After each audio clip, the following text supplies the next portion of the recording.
Movie के start में हम एक फैमिली को देखते हैं और उनके हेड अचीरो को देखते हैं, जिन्होंने अपनी सारी मेहनत से एक घर को बनाया था। लेकिन अचीरो की फैमिली को इस बात की बिल्कुल भी कदर नहीं होती। वो अचीरो को बिल्कुल ही फसूल और पागल समझती है। हालांकि अचीरो सारा दिन उनके लिए बहुत ज्यादा मेहनत किया करते थे, लेकिन वो लोग अचीरो की जरा भी इज्जत और कदर नहीं किया करते थे। अचीरो के बच्चों को उसको अपना डैड मानते हुए भी शर्म आती थी। उनका ये कहना था कि अचीरो ने अपनी लाइफ में कुछ भी नहीं किया और न ही कुछ बनाया है, और उन्हीं की वजह से उनकी कोई भी जरूरतें पूरी नहीं हो रही थी। और इसी वजह से अचीरो बहुत ज्यादा डरपोक भी थे। लेकिन उनकी फैमिली को ये बात समझ नहीं आ रही थी कि अचीरो अब बड़े हो चुके हैं, कि अब उनके काम करने की उम्र खत्म हो गई है और अब काम करने की बारी उनकी नहीं बल्कि उनके बच्चों की है। लेकिन अचीरो के बच्चे अपनी जिम्मेदारियों को नहीं समझ रहे थे और सारा इल्जाम अपने फादर पर डाल दिया करते थे। लेकिन इतना सब कुछ होने के बावजूद अचीरो बहुत ज्यादा मेहनत किया करते थे, और अचीरो फैमिली के होने के बावजूद भी वो अकेले थे और वो एक बहुत सीधे इंसान थे। इसलिए ऑफिस में भी कोई उनकी इज्जत नहीं किया करता था और न ही अचीरो का कोई फ्रेंड था। और अब इन सारी सिचुएशन की वजह से एक दिन अचीरो की तबीयत खराब हो जाती है, और जब अचीरो डॉक्टर के पास चेकअप करवाने जाते हैं तो डॉक्टर उनको बताते हैं कि उनको कैंसर है और बहुत जल्द उनकी डेथ हो जाएगी। और अब ये बात अचीरो अपनी फैमिली को बताने की कोशिश करते हैं, लेकिन उनकी फैमिली इस बात को इग्नोर कर देती है और उनकी फैमिली के सभी मेंबर्स अपनी अपनी लाइफ में बिजी थे। और तभी अचीरो को एक खुशी मिलती है, और वो खुशी होती है एक डॉग। उनको एक डॉग मिलता है और वो डॉग अचीरो का बहुत ही ज्यादा वफादार था। और जब इस डॉग के बारे में अचीरो की वाइफ को पता चलता है तो अचीरो की वाइफ उस डॉग को बाहर निकालने का कहती है, लेकिन अचीरो का डॉग उनका पीछा नहीं छोड़ता। और अब अचीरो बार बार उस डॉग को अपने से दूर जाने के लिए कहते हैं, लेकिन वो डॉग कहीं पर भी नहीं जाता। अब अचीरो उस डॉग को अपने आप से दूर रखने के लिए एक पार्क में ले आते हैं, और वहाँ पर अचीरो को एक अजीब सी स्पेसशिप दिखाई देती है। और इससे पहले अचीरो को कोई बात समझ आती, वो स्पेसशिप इनके ऊपर आकर गिर जाती है और तभी अचीरो की डेथ हो जाती है। और इसके बाद हम अचीरो के दिमाग में एक फ्लैशबैक को चलते हुए देखते हैं, और तब देखते ही देखते अचीरो दोबारा से जिंदा हो जाते हैं और वो उस डॉग को लेकर अपने घर वापस आ जाते हैं। और अब उन्हें घर आने के बाद सब चीजें बहुत ही अजीब लग रही थी, और वो काम जो उनसे नहीं होता था अब वो उस काम को भी कर रहे थे, और उन्हें अपनी बॉडी के अंदर एक अजीब सी पावर महसूस होती है। और तभी वो अपने हाथ को देखने लगते हैं, तभी उनकी एक फिंगर का नेल खुल जाता है और उसमें हम दो यूएसबी पिन्स को देखते हैं। और फिर जब वो अपने गले पर टच करते हैं तो उनका पूरा ही फेस खुल जाता है, और देखते ही देखते उनकी दोनों बाजू भी खुल जाती है। अब वो यहाँ पर सारी बात को समझ जाते हैं, यानी कि उस क्रैश लैंडिंग की वजह से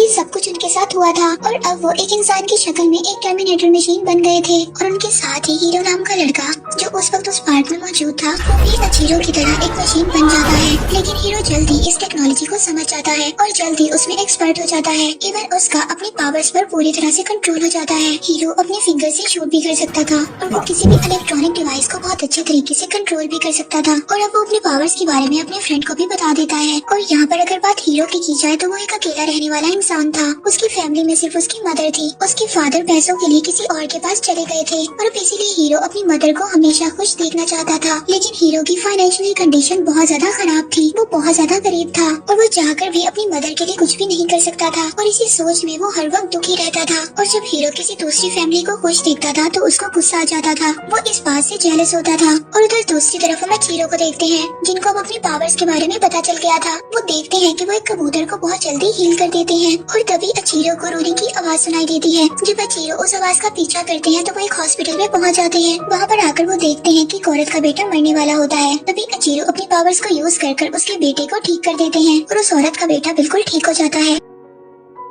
अब अचीरो इस बात को सोच लेते हैं कि वो इस पावर को यूज करेंगे और लोगों की हेल्प करेंगे। और दूसरी तरफ हम हीरो को देखते हैं, जो ये सोचता है कि वो अपनी पावर्स को लोगों को परेशान करने के लिए इस्तेमाल करेगा। और हम देखते हैं कि वो कॉलेज में कुछ लड़कों को परेशान करता है, और ये देखकर उसके फ्रेंड भी उससे डरने लगते हैं। और अब वो इन पावर्स की वजह से खुद को किंग समझने लगा था, और अब वो इस बात को भी सोच लेता है कि उसने किन किन लोगों से बदला लेना है। और सबसे पहले वो अपने फादर के पास जाता है, और वहाँ आकर वो अपने फादर की फैमिली को मारने लगता है, लेकिन किसी वजह से नहीं मारता और रुक जाता है। और फिर वापस वो अपने घर जाने लगता है। तभी रास्ते में उसको एक फैमिली की हंसने की आवाज सुनाई देती है, और तब हीरो को बहुत ज्यादा गुस्सा आता है और वो उस फैमिली को ही मार देता है। और ये न्यूज जल्द ही वायरल हो जाती है, और जिस तरीके से उस फैमिली को मारा गया था, अब हीरो का फ्रेंड ये बात समझ लेता है कि ये सब हीरो ने किया है, क्योंकि इसके अलावा वो काम कोई भी नहीं कर सकता था। और अब इन सारी सिचुएशन की वजह से हीरो का फ्रेंड अपने बचपन की फ्रेंडशिप को खत्म कर देता है, और अब इस वजह से हीरो बिल्कुल अकेला हो गया था। और दूसरी तरफ अचीरो भी इन सबसे बहुत ज्यादा परेशान थे, और वो परेशानी की वजह से ऑफिस का काम भी सही तरह से नहीं कर रहे थे और वो अपनी जॉब को बचाने के लिए अपने बॉस के सामने बहुत ज्यादा रिक्वेस्ट करते हैं। और फिर इसके बाद अचीरो वापस अपने घर जाते हैं। घर जाकर अचीरो की वाइफ उनको बताती है कि उनका बेटा अब कॉलेज नहीं जाना चाहता और उनकी बेटी भी कॉलेज चेंज करना चाहती है। और अचीरो को यहाँ पर सबसे शॉकिंग बात ये पता चलती है कि उसकी वाइफ का किसी और के साथ अफेयर है। लेकिन बेचारा अचीरो यहाँ पर भी किसी को कुछ नहीं कहता, उल्टा वो कहता है कि सबको अपनी लाइफ गुजारने का हक है और जो जैसा चाहे अपनी लाइफ को गुजार सकता है। इसके बाद वो अपने बेटे को कहते हैं कि वो लोगों से ना डरे और वो अपनी बेटी को भी कहते हैं कि आप अपना कैरियर आर्ट्स में बना सकती हो। और अब सारे विशेष पूरी होने के बावजूद इनकी फैमिली सारी गलती अचीरो की निकालती है और अब अचीरो दुखी होकर एक कोने में बैठ जाते हैं। तभी उनको एक आदमी के रोने की आवाज सुनाई देती है। वो हीरो के फ्रेंड की रोने की आवाज थी और वो हीरो की गलतियों की वजह से बहुत ज्यादा परेशान था क्योंकि उसका फ्रेंड एक गलत रास्ते पर चल रहा था।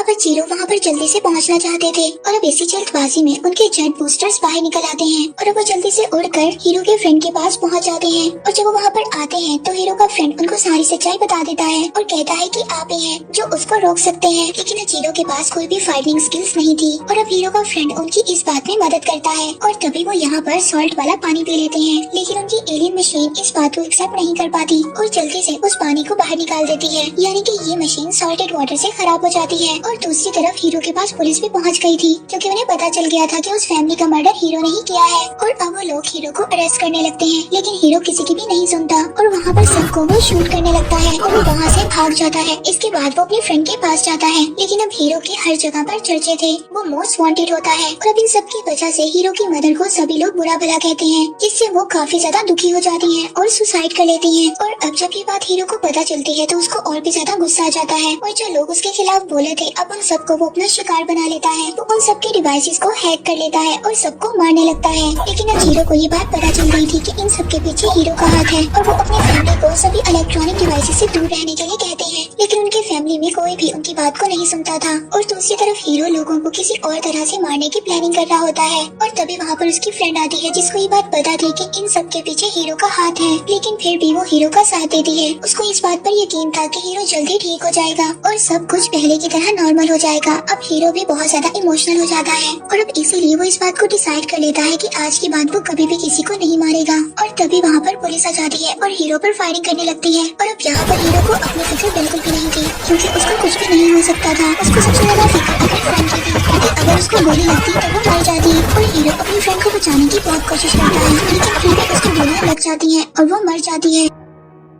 और अब यहाँ पर उसको बहुत ज्यादा गुस्सा आता है। वो इस बात को डिसाइड करता है कि अब वो पूरी दुनिया को खत्म कर देगा। और अब वहाँ पर जितने भी स्क्रीन थी like building screen, monitor screen और फोन की स्क्रीन सबको हैक कर लेता है और इस तरीके से वो सभी को मारने लगता है। और अब इसकी वजह से पूरी सिटी में हलचल मच जाती है और सब लोग इधर उधर भागने लगते हैं। और दूसरी तरफ वो लोग जो सर्वाइवर्स थे उनको ये सब बातें मजाक लग रही थी, जिसमें अचीरो के बच्चे भी शामिल थे। और अब अचीरो भी हीरो की फ्रेंड की मदद से सभी स्क्रीन को हैक कर लेता है और सबको एक मैसेज पहुँचाता है कि सब लोग अपनी इलेक्ट्रॉनिक डिवाइसेस से दूर रहे। और अब सब लोग अपनी इलेक्ट्रॉनिक डिवाइसेस को खुद से दूर कर देते हैं और अब ये करने से लोगों का डेथ रेट कम हो रहा था। और अब हीरो भी अपने वेपन्स का यूज करने लगता है। वो शहर की सभी बिल्डिंग्स पर मिसाइल्स को फायर करने लगता है। और अब ये सब देखकर अचीरो हीरो के पास जाते हैं और उससे लड़ने लगते हैं और इन दोनों की बहुत ज्यादा फाइट होती है। लेकिन रास्ते में हीरो एक हेलीकॉप्टर के पायलट को गिराने की कोशिश करता है लेकिन अचीरो उस पायलट की जान को बचा लेते हैं। और अब फिर से अचीरो हीरो से भागने लगते हैं क्योंकि वो उसकी तरह पावरफुल नहीं थे। और अब अचीरो अपने जाल में फंसा कर हीरो को सॉल्टेड वाटर पिला देते हैं क्योंकि हीरो की बॉडी अब बहुत ज्यादा एडवांस लेवल पे थी, इसलिए सॉल्टेड वाटर का जल्दी असर नहीं होता। और अब इसीलिए अचीरो हीरो को अर्थ से दूर स्पेस पर ले जाते हैं और अब सॉल्ट वाटर का हीरो पर असर होने लगता है। और जैसे हीरो कमजोर होता है और अचीरो अपनी पूरी पावर से उस पर अटैक कर देते हैं। इसके बाद वो अपनी बेटी के पास जाते हैं। वो अपनी पावर से इलेक्ट्रिक शॉक देकर अपनी बेटी की जान बचा लेते हैं और हीरो फिर से वहाँ पर पहुँच जाता है और इस बार वो अचीरो को बहुत ही बुरी तरह मारता है। और अब हीरो अचीरो को इतनी बुरी तरह मारता है कि उनकी हालत खराब होने लगती है। इसके बाद हीरो अपना शिकार उनकी बेटी को बनाता है और वो अचीरो की बेटी को उठाकर बिल्डिंग से नीचे गिराने लगता है,